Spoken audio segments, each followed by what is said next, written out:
এক বোন আমাদের আত্মীয়র মধ্যে 5 বছর ছেলে মেয়ে হয়, তারপরে একটা ছেলে, 5 বছর ছেলে মেয়ে হয়নি, তারপরে মেয়ে 5টা মেয়ে, পরপর 5টা মেয়ে, তারপরে কত যে কান্নাকাটি করেছে, আল্লাহ একটা ছেলে দিলেন। ছেলেটা 2-3 বছর হওয়ার পরে মারা গেল।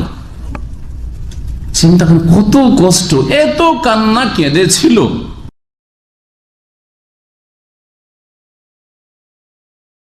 বিপদ আপদে আমাদের লস নেই, লাভও আছে মেলা। দুনিয়া এবং আখিরাতে তার উত্তম ফলাফল রয়েছে, উপকার রয়েছে, ফায়দা রয়েছে, ফজিলত, এগুলি মহত্ব। বিপদ আপদে কি রহস্য আছে, অথচ বিপদ আপদ। যেমন আপনার সুখে তো রহস্য বুঝতে পারছেন, সুখী, কিন্তু দুঃখের সময়, কষ্টের সময়ও যে সব হয়ে থাকে মানুষের জীবনে, তাতেও রহস্য আছে। মহান আল্লাহ সূরা বাকারার আয়াত নম্বর 216 আল্লাহ পাক রব্বুল ইরশাদ করেছেন, ওয়া আসা আন তাকরাহু শাইআন, সম্ভবত তোমরা কোনো কিছুকে অপ্রীতিকর মনে করো, ঘৃণা করো, অপছন্দ করো। অনেক কিছু আছে আমরা জীবনে, সেগুলো কি করি, অপছন্দ করি, বরদাস্ত করতে চাই না, না না না আমি চাই না। এরকম সম্ভবত তোমরা কোনো কিছুকে কি করছো, ঘৃণা করছো, অপছন্দ করছো, অপ্রীতিকর মনে করছো, মনের উল্টা মনে করছো, বরদাস্ত করতে চাও না, এটা হতেই পারে না, এটা হইলে আমার কষ্ট। যদি আল্লাহ আপনার একটা ছেলে দিয়েছেন, তাই যদি নিয়ে নেন, হ্যাঁ, একটা মাত্র মেয়ে ছিল, তাই যদি নিয়ে নেন, হ্যাঁ, বিয়ে করলেন, তারপরে স্ত্রী মারা গেল, বিয়ে হইলো কোন যুবতীর, তারপর স্বামী চট করে মারা গেল, মাত্র কয়েকদিনে বিয়ে হওয়ার পরে মারা যায় না, বাসর হয়নি মারা যায়, দেখা হয়নি মারা গেছে, বিয়ের কথাবার্তা পাকা হয়ে গেছে, অমুক তারিখে বিয়ে হয়ে গেছে, মারা গেছে। এখানে এই ঘটনা চিন্তাম, ওই লোক যাবে আর বিয়ে করবে, অ্যাক্সিডেন্ট হয়ে মারা গেছে, দিন তারিখ সব ঠিকঠাক হয়ে গেছে। এইরকম বহু ঘটনা আপনাদের সামনে ঘটেছে, ঘটছে, ঘটবে, তাই না? যেগুলিকে আমরা আমাদের জীবনে পছন্দ করি না অপছন্দ করি, বরদাস্ত করতে চাই না, অপছন্দ করি, যেন না আল্লাহ না করি, এরকম হয়।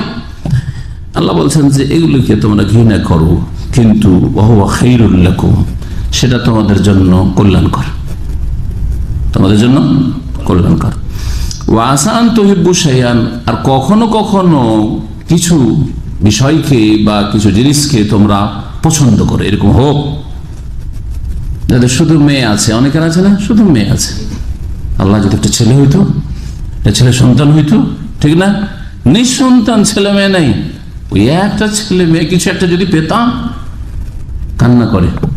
একজন 50 না তারও বেশি বয়স, ছেলে মেয়ে হয়নি, একদিন আমাকে বর্ণনা করছে যে ভাই আজকে খুব কান্না করলাম, বরদাস্ত করতে পারলাম না, খুব কাঁদলাম, দুইজনে স্বামী স্ত্রী, এত কান্না কাঁদলাম, ভেঙে পড়লাম কান্না করে। আল্লাহ একটা ছেলে মেয়ে হইল না, সুবহানাল্লাহ, চাইছেন যে একটা ছেলে মেয়ে যদি হইতো, কিন্তু এই যে আল্লাহ দেননি, কোন পছন্দ করছো যে ছেলে মেয়ে একটা কিছু হোক, হ্যাঁ, কিন্তু তাতে তোমার জন্য মঙ্গল নেই, ওয়া শাররুল লাকুম, সেটা তোমার জন্য কি অকল্যাণকর, তাতে তোমার অনিষ্ট রয়েছে, অনিষ্ট রয়েছে, ক্ষয়ক্ষতি রয়েছে, দিন দুনিয়ার যে কোনো ক্ষেত্রে হোক না কেন ক্ষয়ক্ষতি রয়েছে। এই বিষয়টা স্পষ্ট বোঝার জন্য, এর হেকমত বোঝার জন্য কি আমরা খেজের আর মুসা আলাইহিস সালামের ঘটনা সামনে রাখতে পারি না? হ্যাঁ, একটা ছেলেকে রাস্তায় পেলেন খেজের আলাইহিস সালাম, মুসা আলাইহিস সালামকে সাথে নিয়ে যাচ্ছেন, আর ছেলেটাকে সাথে সাথে কি করে দিলেন, হত্যা করে দিলেন, মেরে ফেলে দিলেন। আরে এটা ছেলে, বালক, গোলাম, মানে এখনো না বালক আছে, না বালক ছেলে, কোন দোষ করেছে মেরে ফেলে দিলেন আপনি? বড় অন্যায় কাজ, লেখা যে তা সেই নকরা, মুসা আলাইহিস সালাম বলছেন বড় অন্যায় কাজ, আপনি মুনকার, বড়ই অন্যায় কাজ করলেন আপনি। কালা আলামা কুল্লাকা, হে মুসা আপনাকে কি বলিনি যে আপনি আমি যেগুলো করবো সেগুলোতে আপনি বরদাস্ত করতে পারবেন না? হ্যাঁ, আলামা কুল্লাকা আন্নাকা লান তাস্তাতিয়া মাইয়া সাবরা, তুমি আমার সাথে বরদাস্ত করতে পারবে না? ঠিক আছে, তাহলে আর জিজ্ঞেস করবো, তাই না? রহস্য কি ছিল, সেটা কেন মারলেন? হ্যাঁ, ও আম্মাল গোলাম ও ফাকানা আবাওয়াহু মুমিনাইনি, ওই যে বালকটিকে যেটাকে খুন করেছিলাম আমি, তার মাতা পিতা দুইজনে বড় ইমানদার মুমিন মানুষ, ধার্মিক মানুষ ছিল, জান্নাতের রাস্তায় চলছিল তারা।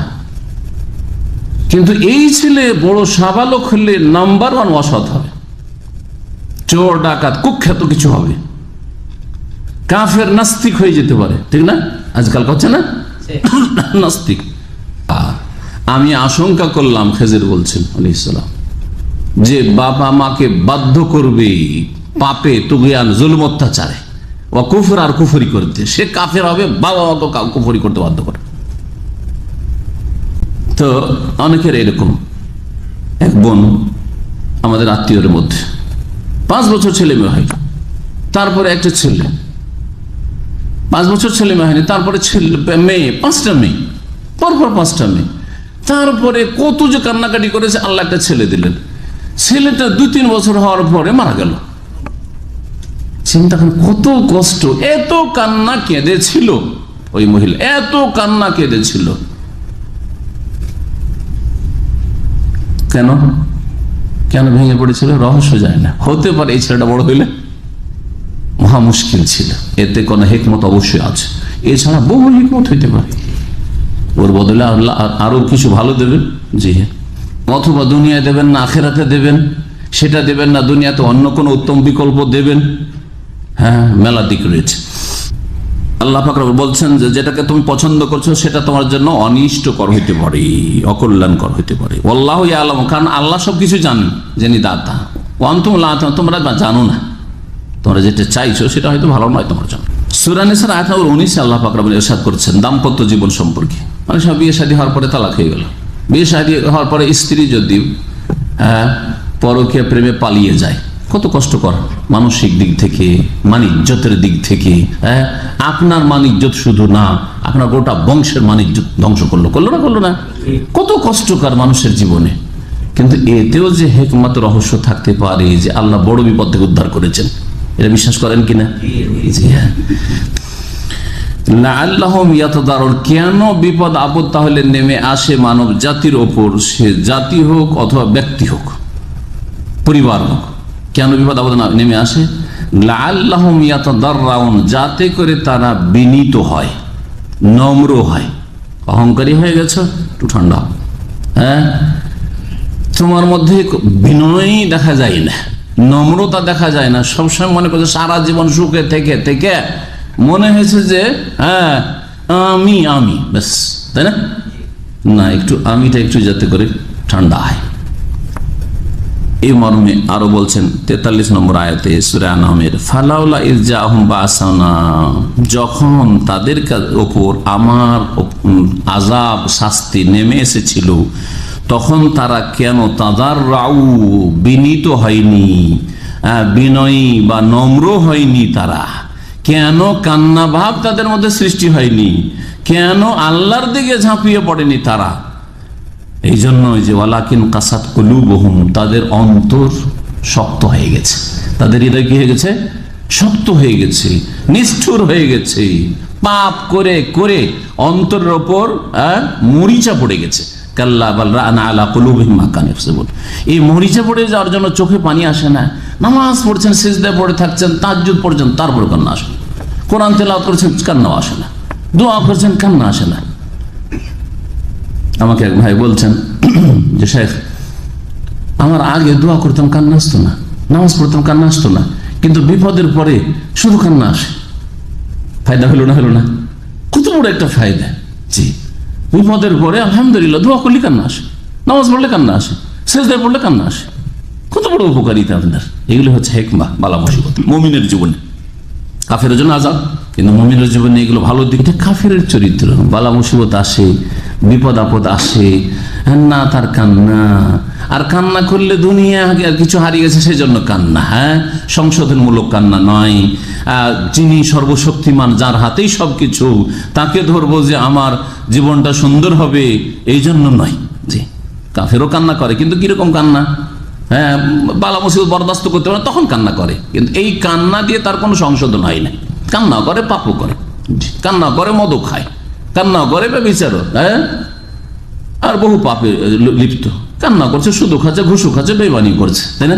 ওমা আসাবাকুম মুসিবাতিন, তোমাদের উপর যে কোনো মুসিবত, বিপদ, আপদ আপতিত হোক না কেন, ফাবিমা কাসাবাত আইদিকুম, সেটা তোমাদের কৃতকর্মের কারণে, তোমাদের হাতের কামাইয়ের কারণে, হ্যাঁ, তোমাদের অঙ্গ প্রত্যঙ্গ যে পাপ করেছে, এই পাপের ফলাফল স্বরূপ তোমাদের উপর বিপদ আপদ এসেছে। তাহলে মানুষের উপর বিপদ আপদ আসার একটি হিকমত, একটি রহস্য হচ্ছে কি? আমাদের পাপাচার, কারো অন্তরের পাপ, কারো জবানের পাপ, কারো অঙ্গ প্রত্যঙ্গের পাপ, আর সবগুলি আমাদের অঙ্গ প্রত্যঙ্গ। হৃদয়টাও অঙ্গ একটা, জবানটাও একটা অঙ্গ, আর হাত পা সবকিছু, চোখ ইত্যাদি সেগুলি অঙ্গ। তো বিভিন্ন পাপের কারণে মানব জাতির ওপর মুসিবত, বিপদ আপদ আসে। কারো ওপর এরকম হয়, সকলের ক্ষেত্রে একই হিকমত থাকে না। ওয়াফু আন কাসীর, দেখো আল্লাহ সব পাপের ক্ষেত্রে, ভুলের ক্ষেত্রে ধরেন না, বহু পাপের ক্ষেত্রে, অন্যায়ের ক্ষেত্রে তিনি ক্ষমা প্রদর্শন করেন, মাফ করেন। তো বিপদ আপদ কিসের জন্য আসে? দ্বিতীয় হিকমত কি জানলাম, সেটা হচ্ছে আমাদের পাপাচারের কারণে, কৃতকর্মের কারণে। জি, আমাদের পাপ, অন্যায়, ভুল ভ্রান্তির কারণে। কিন্তু এটা সকলের ক্ষেত্রে না। যারা পাপী তাদের ক্ষেত্রে, যারা সলেহীন, যারা মুসলিহীন, যারা আম্বিয়া রাসূলগণ, তাদের ক্ষেত্রে কি বলবেন? আমরা তো একদিনের জন্য জেলে যাইনি, হ্যাঁ, ঠিক না? ইউসুফ আলাইহিস সালাম 7 বছর জেলে থেকেছেন। ফালাবিসা ফিস সিজনে বিদআ সিনিন, কোন অপরাধ করেছিলেন, ঠিক না? জি হ্যাঁ, এইরকম আম্বিয়া রাসূলগণ বিপদ আপদ এসছে না, আসেনি? ইউসুফ আলাইহিস সালাম আমার জীবনে আরো কূপে ফেলেছে ভাইরা। কোন পাপ করেছিলেন ছোটবেলাতে যে দিল কূপে ফেলে, হ্যাঁ? তারপরে মুসা আলাইহিস সালামকে, হ্যাঁ, মিশর থেকে নির্বাসিত হয়ে চলে যেতে হয়েছে মাদিয়ানে গিয়ে, সেখানে চাকর খেটেছেন, হ্যাঁ, চাকর খেটেছে দীর্ঘদিন তিনি। এইরকম বহু বালা মুসা আম্বিয়া রাসূল করে নবী করিম সাল্লাল্লাহু আলাইহি ওয়াসাল্লামকে মক্কা থেকে, মাতৃভূমিতে নির্বাসিত হয়েছে, বিতাড়িত করেছে কাফেররা। কোন অপরাধ ছিল? তাহলে বালা মুসিবত অধিকাংশ কার উপর আসে? আর সবচেয়ে বেশি বালা মুসিবত কার উপর আসে? যে যত বেশি ভালো, যে যত বেশি ভালো। বালা মুসিবত যদি ভালো মানুষের উপর আসে, তার মানে তখন জানবেন যে আমি কিছু ভালো কাজ করছি, আল্লাহ এখন পরীক্ষা শুরু করেছেন আমার, কিছু ভালো কাজ করছে, এই জন্য আমার পরীক্ষা শুরু করেছে। আসাদুন নাসে বালাআন আল আম্বিয়া সুম্মাল আমসাল ফাল আমসাল, সহিহ মুসলিম, সহিহ বুখারী হাদিস। সবচেয়ে কঠিন বালা মুসিবত আসে, বিপদ আপদ আসে কার উপর? আম্বিয়া রাসূলগণের উপর। নবী রাসূলের যে বালা মুসিবত আমার আপনার উপর কার উপর আসেনি? মেরে দেওয়ার ঝুঁকি, হ্যাঁ, প্রাণ নাশের ঝুঁকি, দেশ থেকে তাড়িয়ে দেওয়া। চিন্তা করেন, আপনি যদি ন্যাশনালিটি কেটে দেয়, নির্বাসিত, কোন দেশে যাবেন? হ্যাঁ, চিন্তা করেন, এটাই যে কত বড় বিপদ আপনি আপনার জন্য মনে করেছেন। আপনি নিজেকে ওই জায়গায় রাখেন তো দেখি। সুবহানাল্লাহ, আপনার জানের যদি রিস্ক থাকে যে কোনো জায়গায় আমাকে মেরে দিতে পারে, কত বড় আপনি টেনশনে আছেন। তাহলে হ্যাঁ, খাওয়া দাওয়া হারাম হয়ে গেছে। আম্বিয়া রাসূলগণের উপর এগুলো সব এসেছে বালা মুসিবতের। দ্বিতীয় হিকমত বললাম কি, যে আমাদের পাপাচার। কিন্তু যারা পাপী তাদের ক্ষেত্রে, সৎ কর্মশীলদের ক্ষেত্রে সেটা প্রযোজ্য নয়। তাদের ক্ষেত্রে আল্লাহ পাক রব্বুল আলামিনের অন্য অন্য হিকমতগুলি রয়েছে। যেমন হাদিসগুলি পেশ করেছি, মর্যাদা উঁচা করেন, করেন না? করেন না? আল্লাহ অনেক উপরে পৌঁছাতে চান, কিন্তু তার নেকি দিয়ে পৌঁছতে পারছেন না, তার আমল দিয়ে পৌঁছতে পারছে না। সেই জন্য কিছু বালা মুসিবত দিয়ে তার কি করা হচ্ছে? মার্কস বাড়ানো হচ্ছে। জি, বলছেন সাআলতু রাসূলুল্লাহ সাল্লাল্লাহু আলাইহি ওয়াসাল্লাম, রাসূলুল্লাহ সাল্লাল্লাহু আলাইহি ওয়াসাল্লামকে আমি জিজ্ঞেস করলাম আন মাউতিল ফাজআতে, আকস্মিক মত সম্পর্কে।